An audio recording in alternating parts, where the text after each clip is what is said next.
Assalamualaikum warahmatullahi wabarakatuh. Perkenalkan, nama saya Fauzia Istiqomah Abdul Nafi, mahasiswi Magister Sains Akuntansi Universitas Gadjah Mada. Pada kesempatan kali ini, saya akan memaparkan proposal tesis saya yang berjudul Pengaruh Kapasitas Absorptif Teknologi Informasi terhadap Kapabilitas Analitik Big Data dalam meningkatkan kreativitas dan kinerja UMKM di Indonesia, yang dibimbing oleh Profesor Syaiful Ali, MIS, PhD, AK, CA.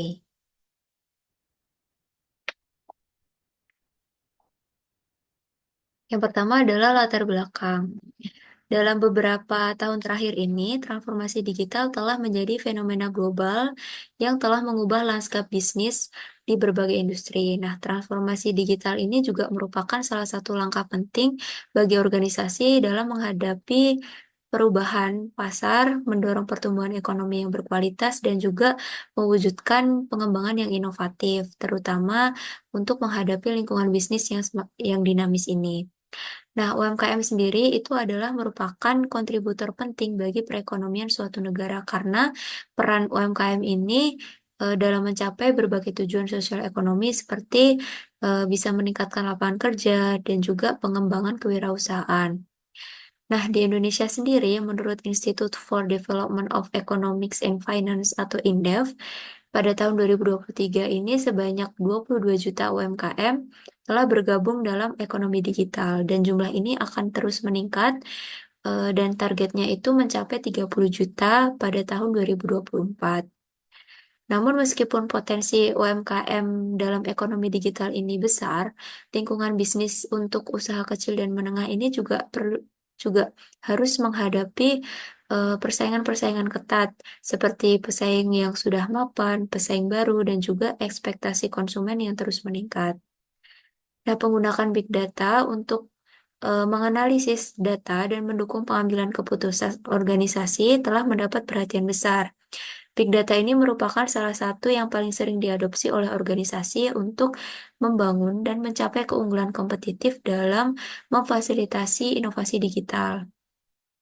Big data analitik itu telah dianggap sebagai salah satu inovasi teknologi yang signifikan, karena teknik ini mampu mengekstraksi pola dari informasi yang terstruktur maupun tidak terstruktur untuk meningkatkan akurasi pengambilan keputusan, efisiensi operasional, serta kinerja lingkungan yang lebih optimal.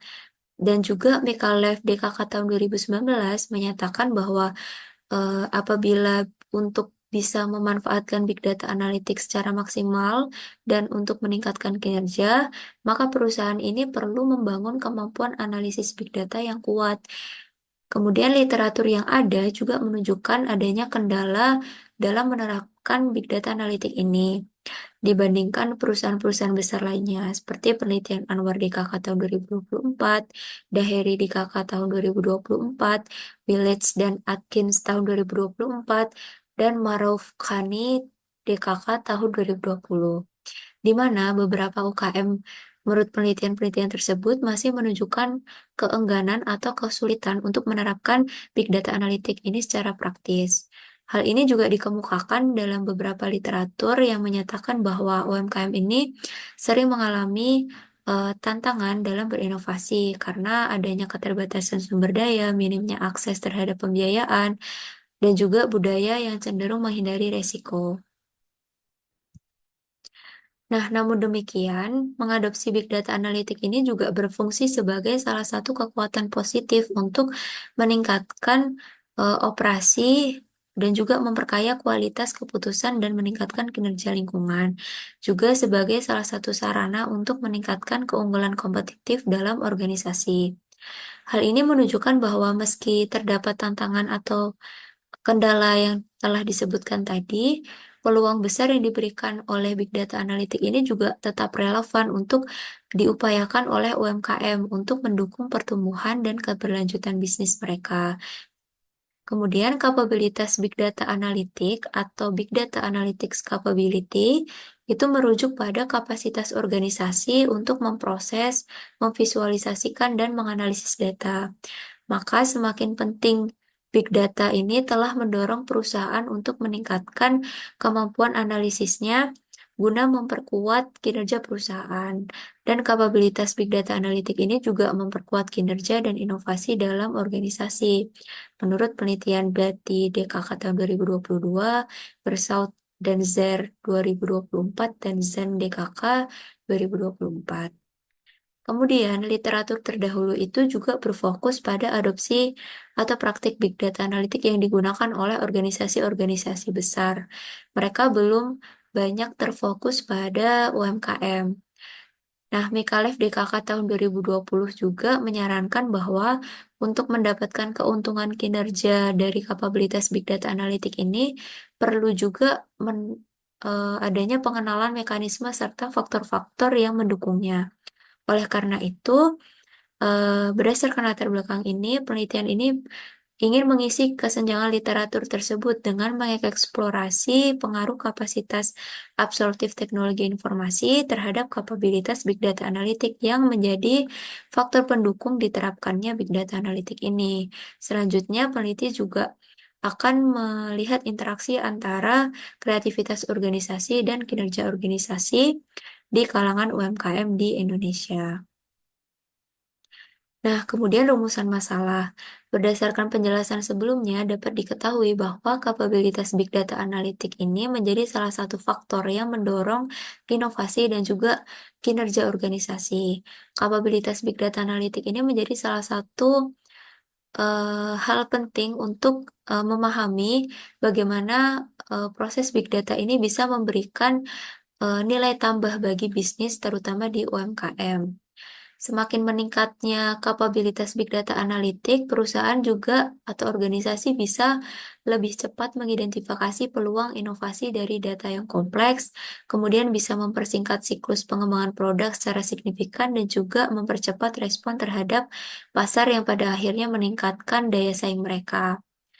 Meskipun penelitian dan juga praktik dari Big Data Analytic ini telah berfokus di negara-negara industri atau negara maju lainnya, tampaknya menurut Yasmin DKK tahun 2020, terdapat kekurangan penelitian empiris dalam konteks negara lainnya, terutama di pasar negara berkembang.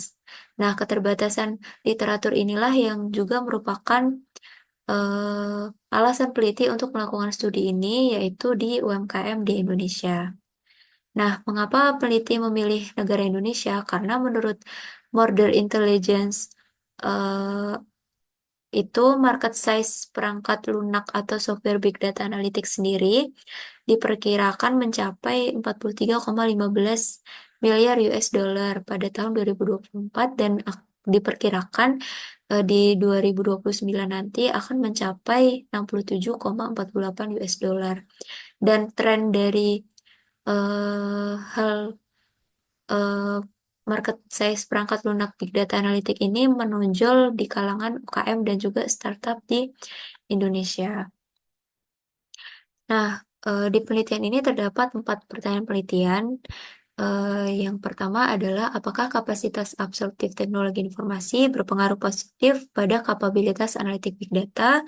Kemudian, apakah kapabilitas analitik Big Data dapat berpengaruh positif pada kreativitas organisasi? Kemudian, apakah kapabilitas analitik Big Data dapat berpengaruh positif pada kinerja organisasi? Dan apakah kreativitas organisasi dapat berpengaruh positif pada kinerja organisasi? Dan juga tujuan penelitian ini adalah untuk memberikan bukti empiris tentang korelasi dari pertanyaan penelitian yang sudah disebutkan tadi.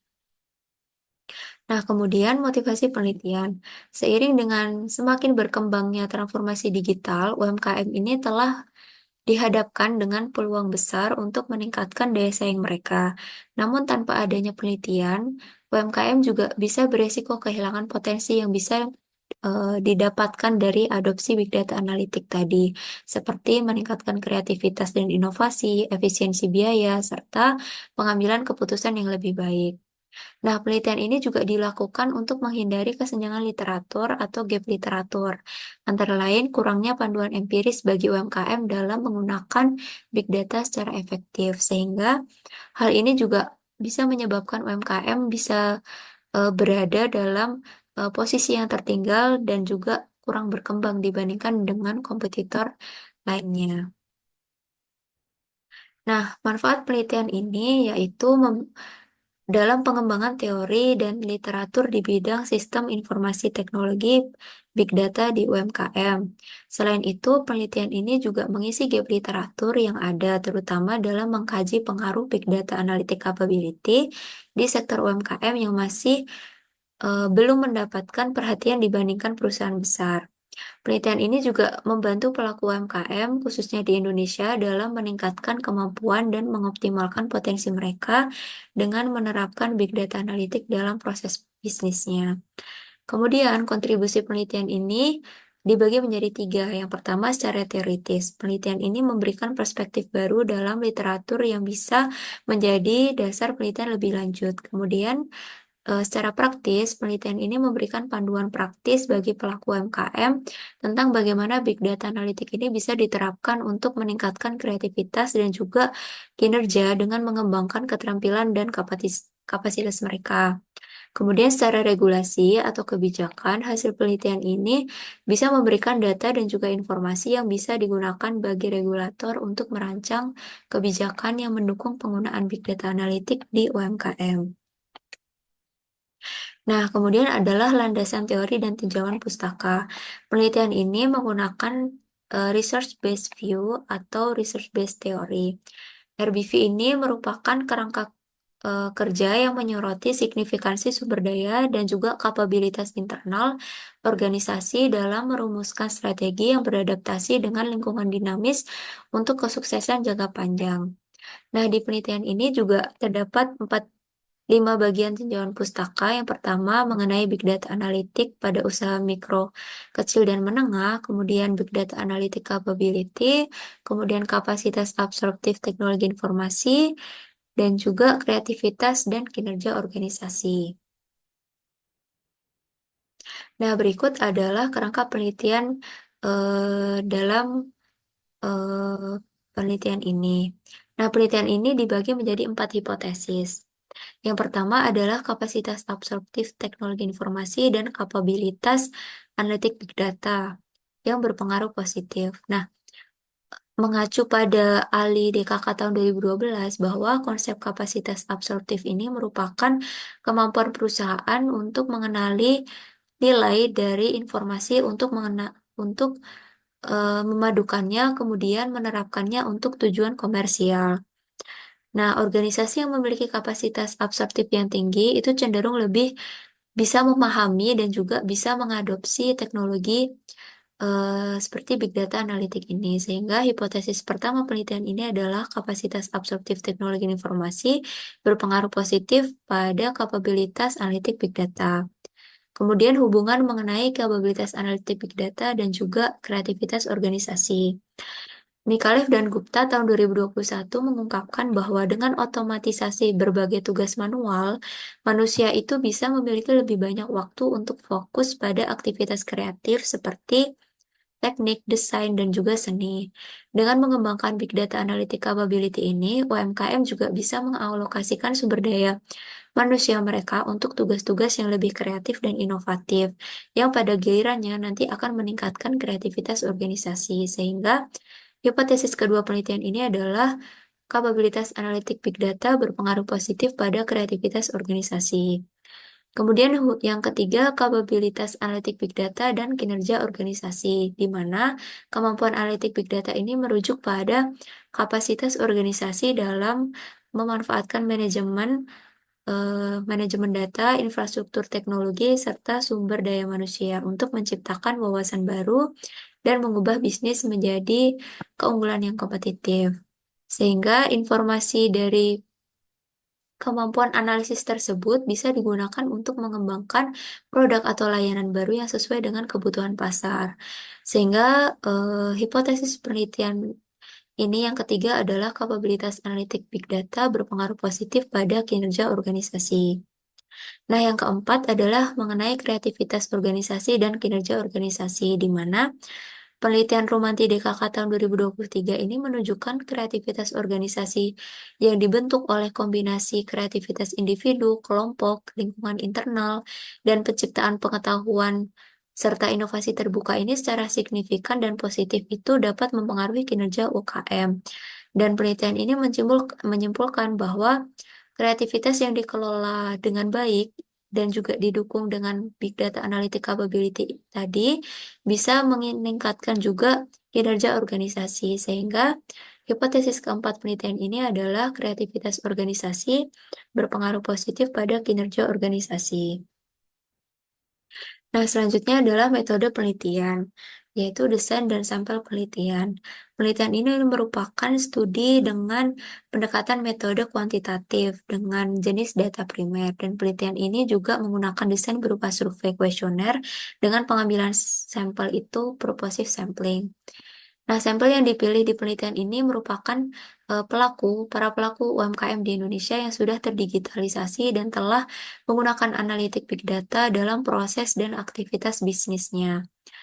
Kemudian, instrumen penelitian. Nah, penelitian ini pengukuran konstruknya diadopsi dari penelitian sebelumnya yang ditujukan dalam tabel berikut.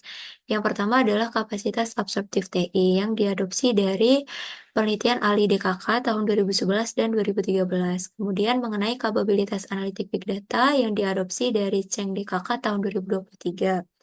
Kemudian kreativitas dan kinerja organisasi diadopsi dari penelitian Micallef dan Gupta tahun 2021. Kemudian, dalam memenuhi persyaratan mengenai reliabilitas dan validitas, nantinya peneliti juga akan melakukan pilot test atau uji pilot untuk menghindari bias penelitian. Nah, kemudian teknik pengumpulan data dan analisis data. Peneliti ini menggunakan survei kuesioner berbasis online dengan menggunakan Google Form yang dikirim melalui email resmi, sosial media, atau kontak personal dari perusahaan atau UMKM. Nah, skala Likert yang digunakan untuk variabel penelitian ini adalah skala Likert 7 poin yang diadopsi dari Cheng DKK 2023 dan Ali DKK tahun 2011. Nah, data yang diperoleh kemudian akan diolah menggunakan structural equation modeling, partial least square dengan bantuan perangkat lunak Smart PLS 4.0. Kemudian dalam pengujiannya, penelitian ini menguji hipotesisnya menggunakan partial least square yang merupakan salah satu metode statistik dari structural equation modeling yang berbasis varian. Nah, metode analisisnya itu memiliki dua model. Yang pertama, model pengukuran atau outer model, dan juga yang kedua, model struktural atau inner model. Dalam model pengukuran, itu akan dilakukan pengujian reliabilitas dan validitas. Kemudian, setelah memastikan bahwa ukuran-ukuran konstruk ini reliable dan valid, maka langkah berikutnya adalah mengevaluasi hasil dari model struktural untuk menguji hipotesis penelitian ini. Sekian presentasi dari saya, kurang lebihnya mohon maaf. Wassalamualaikum warahmatullahi wabarakatuh.